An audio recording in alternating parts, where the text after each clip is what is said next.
Hey there, my name is Przemek and this is the second part of my top 50 favorite dark deep ambient albums ever, and this time we'll talk about places 45 to 41. This part will probably be a little bit shorter than the previous one because there will be no background information here or anything. But first, I must say thank you, as really so many of you, and I mean many considering the reach of this channel, which is still a niche within a niche, that so many of you have watched the first part. During these few days from posting that first video, it became one of the most popular materials on the entire Santa Sangre channel, so thanks. And thanks for the comments and the feedback. I hope you will watch and comment on the next parts as well. One thing I forgot to mention on the first video. I don't know if anyone is interested in this, but I'm suspending the Newsflash series in the next couple of weeks. I won't have enough free time to prepare both Newsflash and Top Dark Deep Ambient list videos, and I also want some regular reviews to appear in the meantime, so the news will come back when I finish the series you are watching right now. Okay, let's start with the albums. Number 45. Busso della Lune, Around Borderline. This album may not seem as an obvious position on this list, but believe me, it is worth every minute spent while listening to it. Busso della Lune is a Polish project, now defunct as far as I know, and Around Borderline is its fourth album, second for Requiem Records, a label of a great merit for Polish electronic and experimental music. It was released in this slim DVD box on CDR, which still works for me despite hundreds of listens. But this CDR was the word stutters a lot, so a reissue would be nice. Busso della Lune is a one-man project by Piotr Jurczak, who released a few more albums later, one for Hic Leones label led by Stefano Musso from Ali Odie.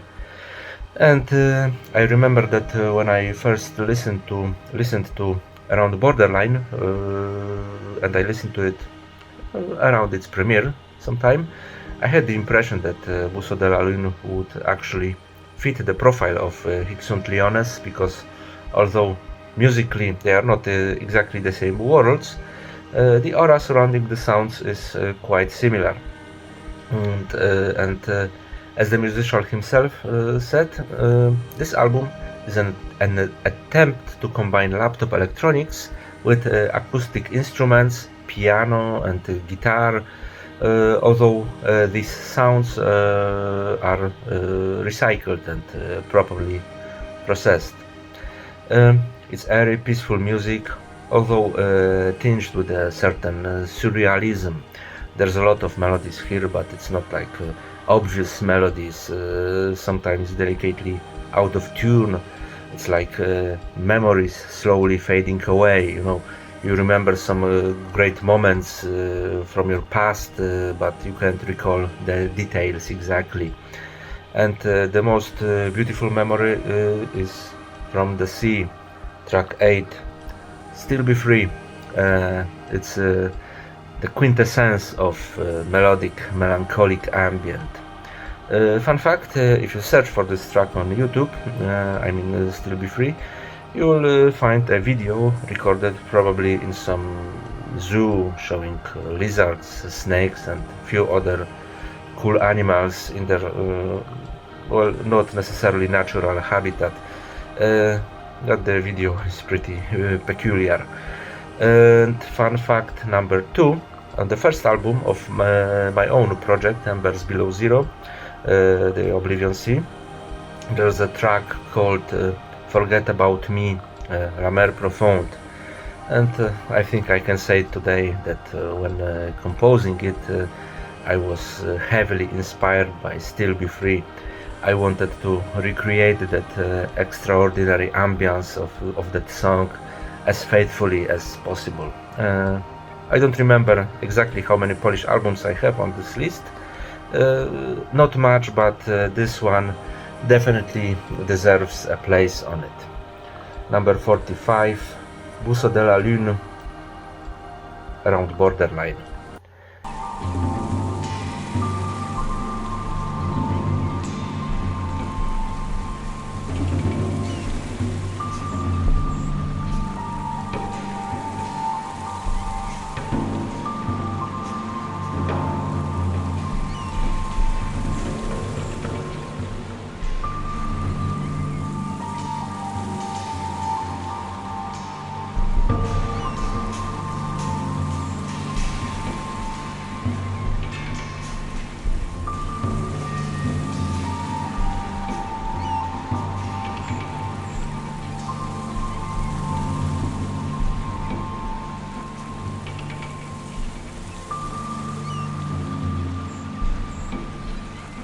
And it's time for number 44.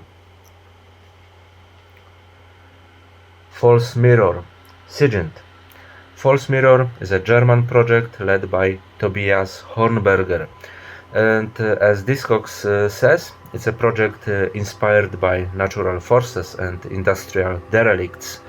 Sigint is his fourth album, released in 2018 by Malignant Records. I don't know the debut, Chronostatic Scenes.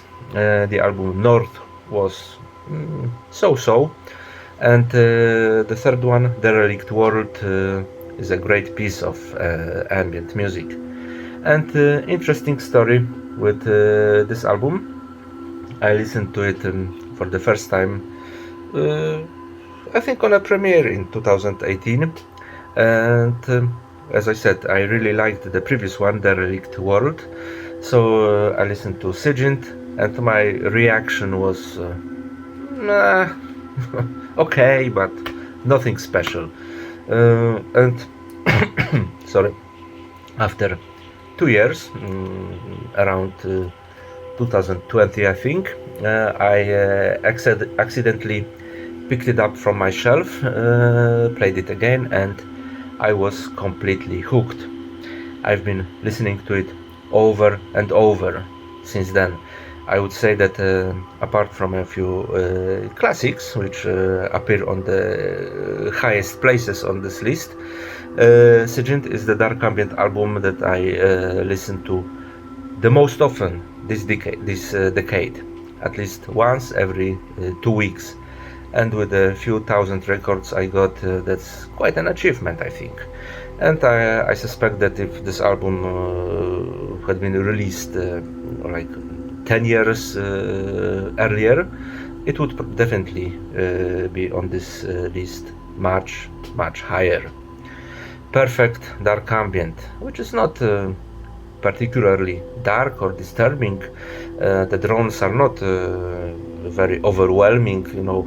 There's a lot of melodies here, and I would say that while in many cases the concept of this or that album is not always reflected in the sounds, in this case of Sigint, the music fits perfectly with the cover, the titles, etc.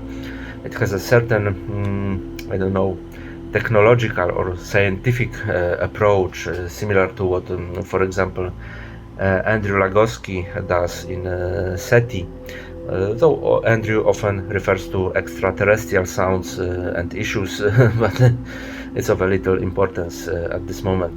SETI is not on my list, although it was close. Anyway, when I listen to Sigint, I immediately remember my visits to abandoned post-industrial monuments. Like a few years ago, I visited Petrova Gora in Croatia, a communist monument that served among other things as a television tower It was, as far as I remember, built in early 80s. And when I entered the monument, I saw these remnants of the monument that once was a technological achievement and a symbol of communist Yugoslavia. I immediately thought of Sigint, that this place is a visualization of Sigint atmosphere. If I remember, I will post some photos from this tower. And my favorite fragment of the album is number 8. Again, just like on a Busto della Lune album, 8, magic number, Troposcatter, a piece with a wonderful melody, and a piece where Tobias in a perfect way uses silence. I don't know what Troposcatter was. I checked it later and I still don't fully understand what it is exactly. But I found on the internet that in Italy, near Brescia, there is an abandoned NATO Troposcatter, which, as a fan of urbex exploring, I will definitely want to visit sometime soon. So, as you can see, dark ambient can also have educational features. I don't know if false mirror still exists, because it's been quiet for quite a long time from Tobias. But if it does, I want a new album. Number 44, Sigint, False Mirror, Sigint.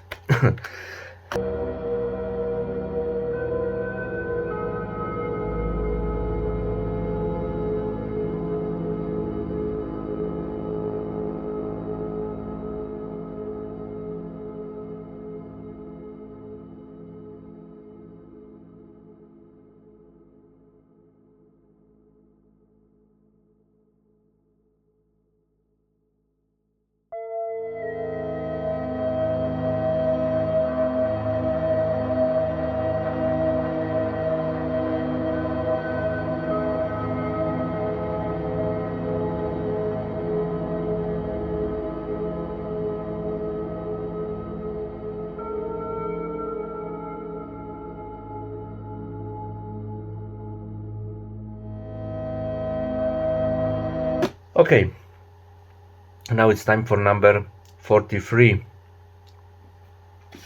Thomas Conner, Teimo. I will tell you about this one later. I hesitated between Teimo and Nuke, probably the most famous album by the German artist, but in the end I chose Teimo, the second album by Thomas Conner, which I have in this free CD reissue containing the first 3 albums, because apart from Teimo, there's also Nunatak and Permafrost. As I said, Nuke is also great, but personally I think I prefer Teimo just a little bit more. Thomas Conner is a master of isolationist ambient. Minimalism often played on the verge of audibility, but if you turn up the volume, your house is shaking. Conceptually, it is often referring to polar expeditions, life and the climate beyond the Arctic Circle, especially on the early albums, because later things were different. But in my opinion, the early Conner is a better Conner. Teimo is from 1992, originally released by the Dutch label Baroni Records, and in 2010 reissued by the British label Type on vinyl and on this 3D reissue. The debut, Nunatak, was full-blown isolationism. Maybe not as impressive as, for example, classic Lul albums, but way colder, at least in my opinion. Or maybe it's just a concept that appeals to me. Teimo seems more diversified. Sure, it's still the kind of ambient that's hard for casual listeners of a genre to digest, but there's a bit more atmosphere, maybe even some melody sneaks in here or there. Moreover, Conner uses very interesting recording techniques here, like he used gongs recorded underwater, and this atmosphere, loneliness, the awareness that the nearest civilization is several thousand kilometers away or miles.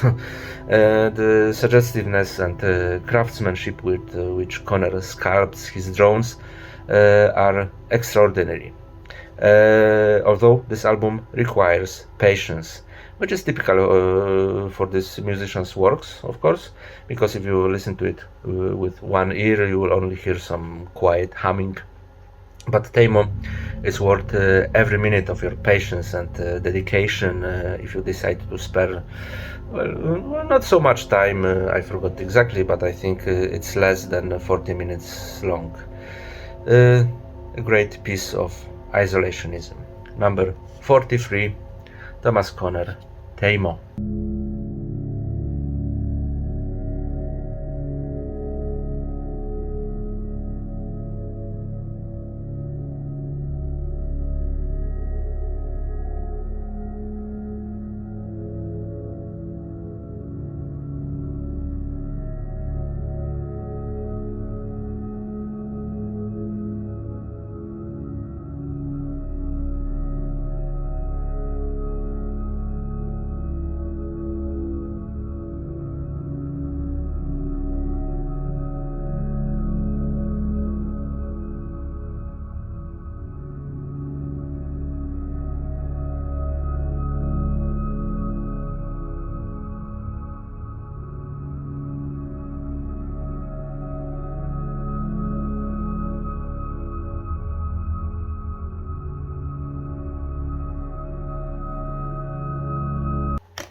Okay, now it's time for number 22.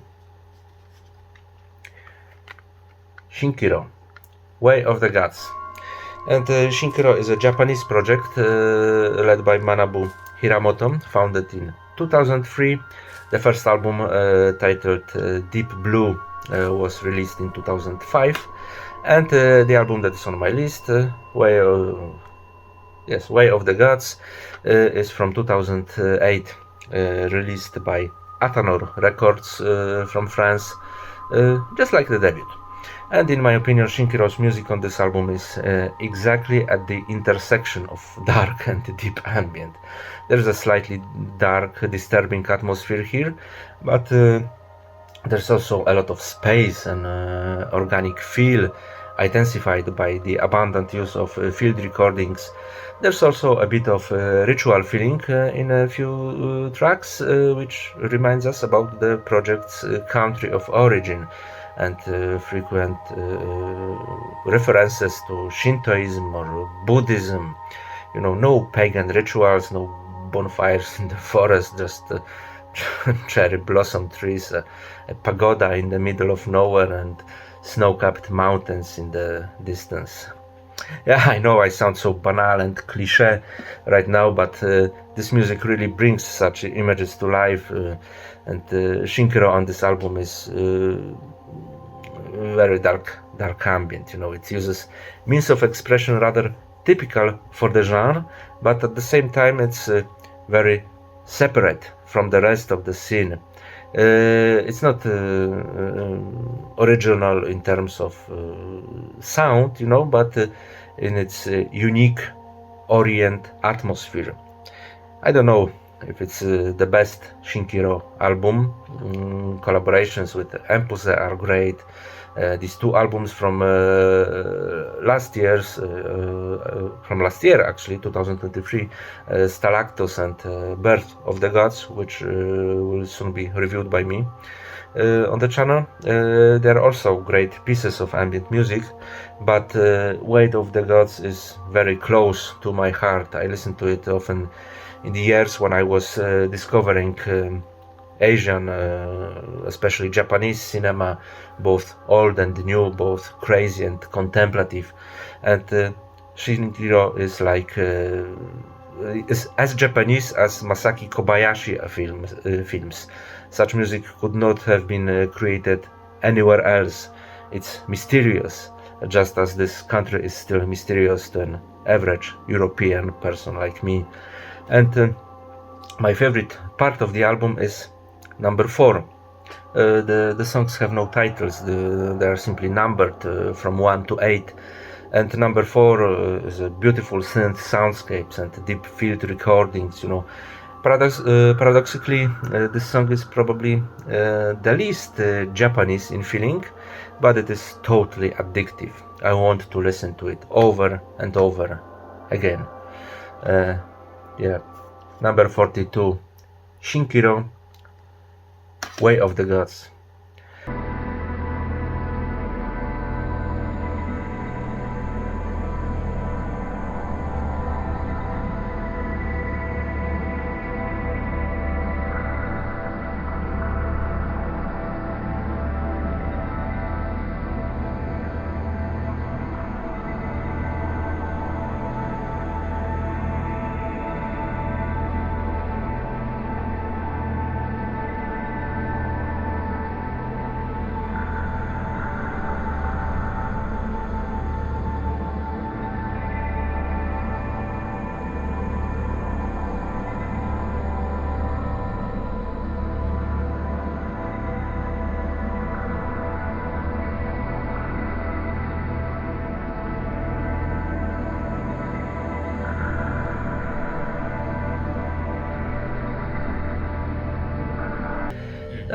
The last one for today, Germany again. Predominance, Nocturnal Gates of Incidence. And Nocturnal Gates of Incidence is the 4th Predominance album from 2000. Yes, 2000, yes.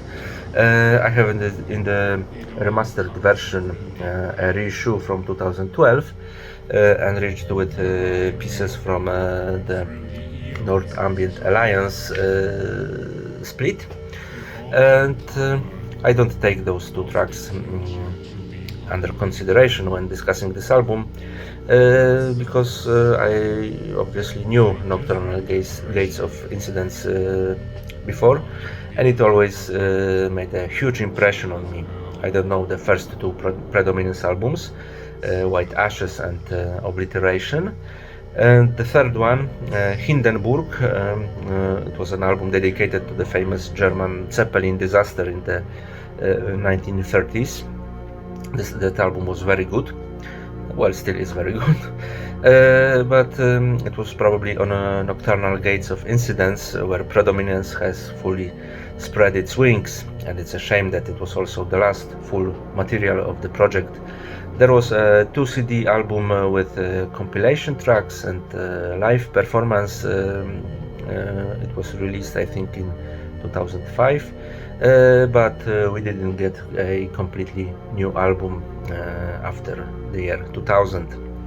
I forgot to mention, Predominance is a project by Gerd Zonik, and basically it has been always associated with Loki Foundation, throughout the whole project's activity. So this is Loki Foundation 2nd album on my list, and spoiler alert, not the last one. Oh boy, not the last one. Okay, Nocturnal Gates of Incidence is not as bombastic and multi-layered as in others albums, like the Incarnation of the Solar Architects, the one I mentioned in the first video of this top 50 list.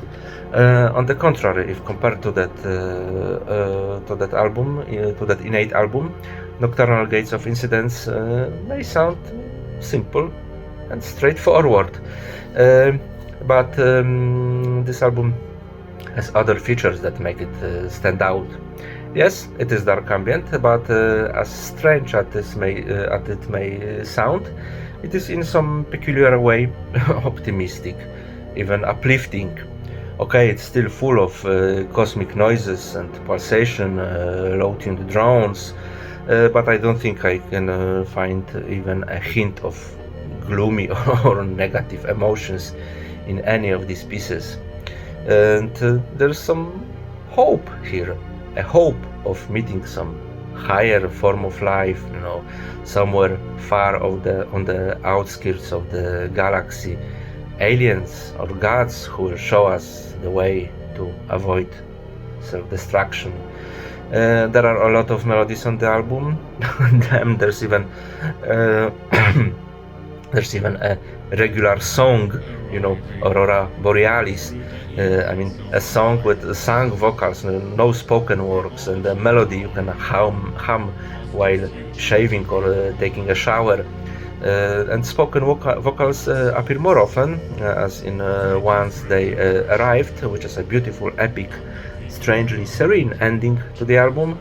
And you know, don't get me wrong, it's not a happy one by any means. It's still essential dark ambient with many moments of emptiness and interstellar mystery, but you feel there's some kind of a goal here, a goal that you have to strive for to reach at all costs, because when you reach it, you'll experience enlightenment and peace for you and for all mankind. A great album which, as I noticed a few hours ago when I visited Loki Foundation Bandcamp to download the cover for this video, you can download this album for free from Loki Foundation Bandcamp. So if you don't know the Nocturnal Gates of Incidence, I strongly encourage you to do so, to download it for free as soon as you finish watching this video.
Which is now.